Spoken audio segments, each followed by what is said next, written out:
আজকে আমাদের টপিক হলো রক্তে সোডিয়াম কমে গেলে পেশেন্ট কী নিয়ে প্রেজেন্ট করে এবং সোডিয়াম কমে গেলে যদি অ্যাকুট হাইপোনাট্রিমিয়া হয় এটাকে মেডিকেল এমার্জেন্সি বলা হয়। তার কারণ সোডিয়াম হচ্ছে যদি আমাদের এক্সট্রা সেলুলার ফ্লুইড কম্পার্টমেন্টে যদি কমে যায় তাহলে কি হয় না, এক্সট্রা সেলুলার ফ্লুইড থেকে যেহেতু হাইপোটোনিক হয়ে যাচ্ছে সেখান থেকে ইন্ট্রাসেলুলার ফ্লুইড কম্পার্টমেন্টে ফ্লুইড শিফট হয়ে যায়।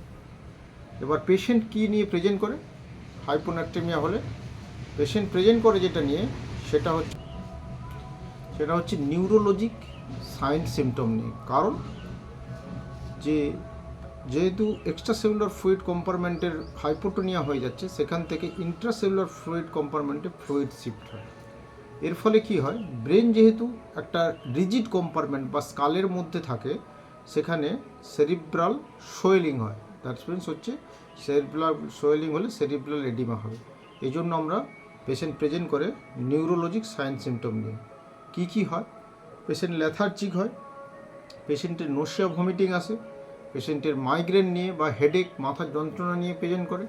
যদি আরও সোডিয়াম কমে যায় তখন পেশেন্ট ড্রাউজিনেস বা ঝিমিয়ে যায় এবং সিজার্স বা কনভালশন বা খিঁচুনি পর্যন্ত পেশেন্ট নিয়ে আসে। এবার আমাদের দেখতে হবে যে হাইপোনাট্রিমিয়াটা অ্যাকুট না ক্রনিক হাইপোনাট্রিমিয়া। যদি হঠাৎ করে হাইপোনাট্রিমিয়া হয় অর্থাৎ উইথিন 48 আওয়ার্সের মধ্যে যদি হাইপোনাট্রিমিয়া হয় তাকে বলা হয় অ্যাকুট হাইপোনাট্রিমিয়া। আর ক্রনিক হাইপোনাট্রিমিয়া যদি অনেক দিন ধরে ধরে সোডিয়াম আস্তে আস্তে কমতে থাকে। অ্যাকুট হাইপোনাট্রিমিয়া কাদের ক্ষেত্রে মোস্ট কমন হয় না, পেরিমোনোপোজাল ওমেন বা পোস্ট মোনোপোজাল ওমেনদের ক্ষেত্রে বেশি হয়, বা যাদের trans urethral resection of prostate হচ্ছে বা বিভিন্ন রকম একটাসি বা মলি এইসব জাতীয় যারা ড্রাগ হচ্ছে নেয় তাদের ক্ষেত্রে কিন্তু হচ্ছে অ্যাকুট হাইপোনাট্রিমিয়া হয়। আর একটা হচ্ছে গ্লিসারিন ইনজেকশনের ক্ষেত্রে, যারা গ্লিসারিন দিয়ে বা গ্লাইসিন ইরিগেশন করে সেখানে। আর হচ্ছে হাইপোটোনিক ফ্লুইড, যারা অনেক বেশি হাইপোটোনিক ফ্লুইড পাচ্ছে বা খুব কম লো সোডিয়াম ইনটেক করছে, এইসব ক্ষেত্রে কিন্তু পেশেন্টের অ্যাকুট হাইপোনাট্রিমিয়া হয়। আরেকটা হচ্ছে সাইকোজেনিক পলিডিপসিয়া, যারা প্রচুর পরিমাণে জল খাচ্ছে তাদের ক্ষেত্রেও কিন্তু হয়। এবং আরেকটা হচ্ছে ড্রাগ হিস্ট্রিতে যেটা আমরা পাই যে ডায়ুরেটিক্স, বেসিক্যালি থায়াজাইড ডায়োসিস বা ক্লোরথানিডন এইসব জাতীয় ওষুধ যারা নেয় তাদের ক্ষেত্রে কিন্তু অ্যাকুট হাইপোনাট্রিমিয়া হওয়ার চান্স খুব বেশি। যেহেতু অ্যাকুট হাইপোনাট্রিমিয়া হচ্ছে মেডিকেল এমার্জেন্সি, এই জন্য আমাদের কিন্তু সোডিয়াম যে রিপ্লেসমেন্ট করি আমরা সেটাও কিন্তু খুব তাড়াতাড়ি করতে হয়। যদি ক্রনিক হাইপোনাট্রিমিয়া হয় তখন আমরা কি করি? ক্রনিক হাইপোনাট্রিমিয়ার ক্ষেত্রে কিন্তু অসমোটিক ডিমাইলিনেশন সিনড্রোম ওডিএস হয়ে যায়, পন্টাইন ডিমাইলিনেশন হয়ে যায়। এই জন্য আমাদের সোডিয়াম কিন্তু খুব ধীরে ধীরে হচ্ছে সোডিয়াম রিকভারি বা সাপ্লিমেন্ট দিতে হবে।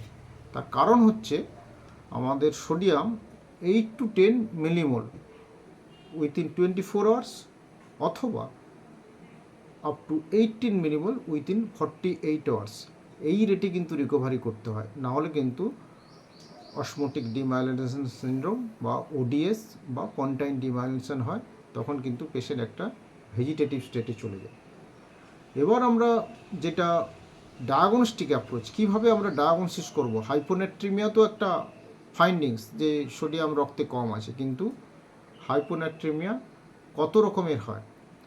ধরুন একটা হচ্ছে হাইপোভলেমিক হাইপোনাট্রিমিয়া, আরেকটা হচ্ছে যে হাইপারভলেমিক হাইপোনাট্রিমিয়া, আর 3 নম্বর হচ্ছে ইউভলেমিক হাইপোনাট্রিমিয়া।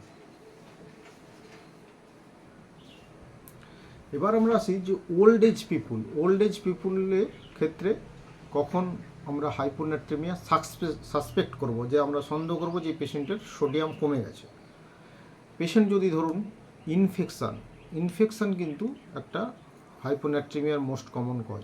পেশেন্ট একটা নিউমোনিয়া নিয়ে এলো বা ইউরিনারি ট্র্যাক্ট ইনফেকশান নিয়ে এলো, বা হচ্ছে ভাইরাল নিউমোনিয়া বা ব্যাকটেরিয়াল নিউমোনিয়া নিয়ে এলো, এবং ম্যালিগন্যান্ট কন্ডিশন পালমোনারির বা লাং ক্যান্সারের মধ্যে হচ্ছে স্মল সেল কার্সিনোমা বা মেসোথেলিওমাতে কিন্তু সোডিয়ামের মানে হাইপোনাট্রিমিয়ার চান্স হচ্ছে বেশি। আরেকটা হচ্ছে গ্যাস্ট্রোইন্টেস্টিনাল ট্র্যাক্টের যদি ক্যান্সার হয়, যেমন স্টোমাক ক্যান্সার, ডিউডিনাল ক্যান্সার বা প্যানক্রিয়াস্টিক ক্যান্সার। আর জেনিটোইউরিনারি ট্র্যাক্টের মধ্যে ইউরেটার, ব্লাডার, প্রোস্টেট, এন্ডোমেট্রিয়াম এইসবে যদি ক্যান্সার হয় তাহলে কিন্তু রিস্ক অফ হাইপোনাট্রিমিয়া হচ্ছে বেশি। আর হচ্ছে লিম্ফোমা এবং এইউইং সার্কোমাতেও কিন্তু খুব বেশি হয়। পালমোনারি ডিসঅর্ডারের মধ্যে হচ্ছে pneumonia, viral pneumonia, it may be bacterial pneumonia, pulmonary abscess, tuberculosis, aspergillosis, asthma, cystic fibrosis, এগুলো কিন্তু আমাদের সোডিয়াম লেভেল টেস্ট করতে হয়।